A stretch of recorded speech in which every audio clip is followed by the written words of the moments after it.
అందరికీ నమస్కారం. దయచేసి అందరు సెటిల్ డౌన్ కండి. తమ్మి ఉండండి, అందరు సెటిల్ డౌన్ కండి. ఎక్కడ అక్కడ దయచేసి కూర్చోండి. చాలా చాలా సంతోషం. ఈరోజు నేను చాలాసార్లు చెప్పినా, మళ్ళొకసారి కూడా చెప్తున్నా, అధికారంలో ఉన్నప్పుడు ఒక్కరోజు కూడా అధికారం వదులుకోవడానికి ఏ రాజకీయ నాయకుడు సిద్ధంగా ఉన్నాడు.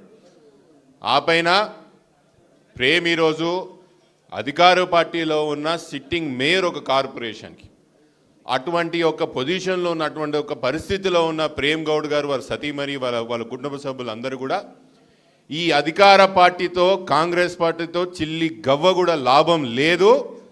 ఆ రోజు మేము ఎవరి నాయకత్వం కింద, కేసీఆర్ గారి నాయకత్వం కింద, కేటీఆర్ గారి నాయకత్వం కింద ఎట్లయితే పని చేసినామో, మా ప్రాంతానికి, మా గ్రామానికి, మా కార్పొరేషన్కి ఎట్లయితే పనులు చేసుకున్నామో అవన్నీ నెమరు వేసుకుంటూ మళ్ళీ అదే నాయకత్వం మా రాజేంద్ర నగర్కి, రంగారెడ్డికి, తెలంగాణకి అదే నాయకత్వం శ్రీరామ రక్ష అని చెప్పి ముందలకొచ్చి పార్టీలో మళ్ళీ ఈరోజు ప్రేమ్ అడ్జస్ట్ కావాలంటే 2 నిమిషాలు. ఎమ్మెల్యే సాబ్తోనో లేకపోతే పైన ఉన్న వాళ్ళతో అడ్జస్ట్ కావాలంటే సిట్టింగ్ మేయర్ ఆయన అడ్జస్ట్ కావాలంటే 2 నిమిషాలు. కానీ కాదు, ఆయనతోనే కానీ, స్థానిక ఎమ్మెల్యే గారితోనే కానీ, కాంగ్రెస్ పార్టీతోనే కానీ చిల్లి గవ్వ కూడా లాభం లేదు. ఇక మేము కేసీఆర్ గారితో మేము పనిచేస్తామని ముందరికి వచ్చిన ఇక సోదరులకి, వాళ్ళతో వచ్చిన తమ్ముళ్ళందరికీ కూడా, మా చెల్లమ్మకి, యాదన్నకు అందరికీ కూడా పేరు పేరున అందరికీ కూడా స్వాగతం, నమస్కారాలు, ధన్యవాదాలు.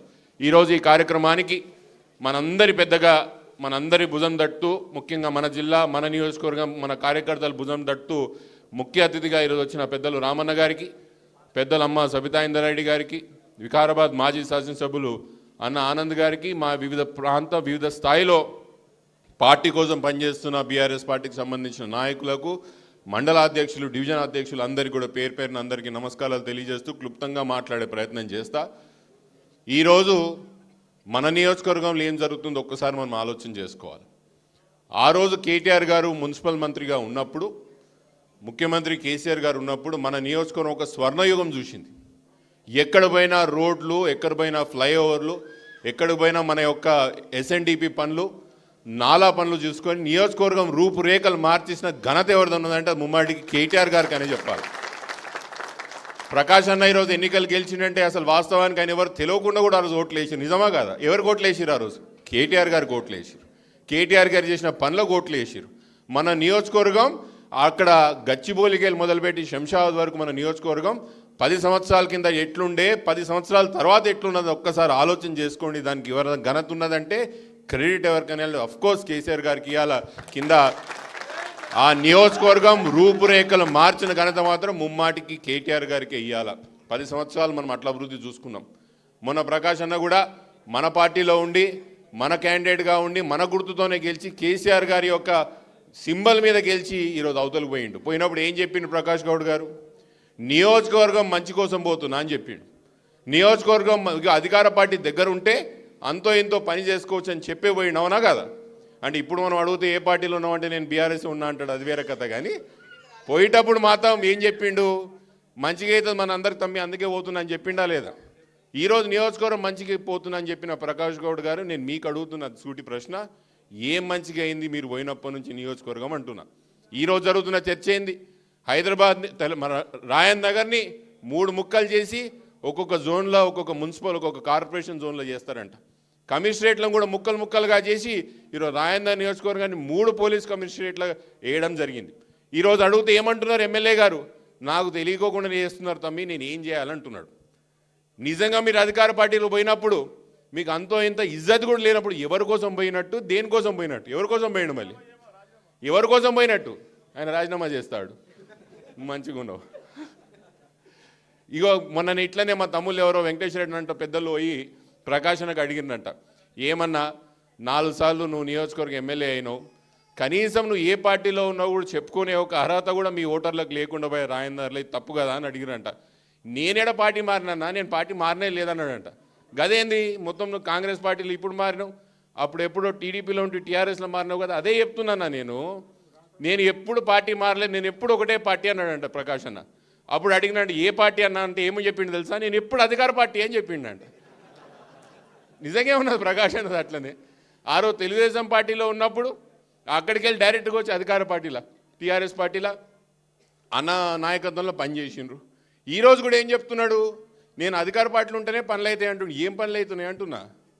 కాంగ్రెస్ పార్టీలో ప్రకాష్ గౌడ్ గారు జాయిన్ అయినప్పటి నుంచి మన ప్రాంతానికి నష్టమే జరిగింది, లాభం జరగలేదు.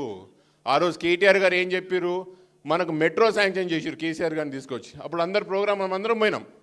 ఆడనే మన పోలీస్ అకాడమీ కాడనే పెద్ద మీటింగ్ పెట్టినాం. మెట్రో వచ్చింటే ఈరోజు సాయంత్రం పూట మన ట్రాఫిక్ గంతగానం ముందు గంత ఉంటుందా? ఈరోజు మన రియల్ ఎస్టేట్ ఎట్లా ఏడ్చింది? మెట్రో నడిచింటే నిజంగా అంతో ఇంతో రియల్ ఎస్టేట్ ఉంటుండేనా? రెంటల్ పెరుగుతుండేనా? ప్రాపర్టీ వాల్యూలు పెరుగుతుండేనా? బిజినెస్ పెరుగుతుంది. ఇది ఒక్కటనే ఏదో మా లాభం జరిగిందా మెట్రో క్యాన్సిల్ చేయడం వల్ల అంటున్నా? ఏం లేదు. ఈరోజు మన పోర్షన్ మన ప్రాంతాన్ని అంతా తీసుకుపోయి హైదరాబాద్ కార్పొరేషన్లు వేస్తారంట. పోదాం హైదరాబాద్ కార్పొరేషన్కి. సైబరాబాద్కి మనకు ఒక గుర్తింపు ఉన్నది. ఇన్ని సంవత్సరాలు హైదరాబాద్కి రంగారెడ్డి జిల్లాకి ఏదైనా గుర్తింపు తెచ్చినట్టు ముమ్మాటికి మన ప్రాంతం సైబరాబాద్. ఈరోజు అక్కడ గచ్చిబౌలికి వెళ్ళి మొదలుపెట్టి ఇంటర్నేషనల్ ఎయిర్పోర్ట్ వరకు సైబరాబాద్కి ముకుటం లాంటిది కిరీటం లాంటిది ఏదంటే మన ప్రాంతమే ఉన్నది. మనం తీసుకుపోయి హైదరాబాద్లో వేస్తా అంటారు. ఎవడన్నా బుద్ధి జ్ఞానం ఉన్నాడు మనం సైబరాబాద్కి వెళ్ళి ఉండకెళ్ళి హైదరాబాద్లో పోనీకి తయారు ఉంటాడా? దీని ముమ్మాటికి మనం వ్యతిరేకించాలా, పోరాటం చేయాలా. పోరాటం చేస్తున్నాం. ఖచ్చితంగా నేను చెప్తున్నా, మనం చేసిన పోరాటానికి ప్రభుత్వం దిగి వస్తుంది. మనం సైబరాబాద్లోనే ఉంటాం. ఈ 3 సంవత్సరాలు ఏ ఎన్నికలు వచ్చినా రాయన్నర్లా ముందు కూడా చెప్తున్నా, ఇప్పుడు కూడా చెప్తున్నా, ఏ ఎన్నికలు ఏ గుర్తు ఎన్నికలు వచ్చినా ఎగిరేది గులాబీ జెండానే, గెలిచేది మనమే. మందరు రాబోతున్న కార్పొరేటర్ ఎన్నికలే కానీ మందరు రాబోతున్న అరే ఉండరా బాబు నీ దండం పెడతా, ఆయన పేరే బాబు, ఉండరా బాబు అంటే మీరు కన్ఫ్యూజ్ కాగలరు. మా బాబు రెడ్డి చెప్తున్నా నేను. ఏ ఎన్నికలు వచ్చినా ముమ్మాటికి మనమే గెలుస్తాం. దానికి పునాదులు వేసుకున్నాం.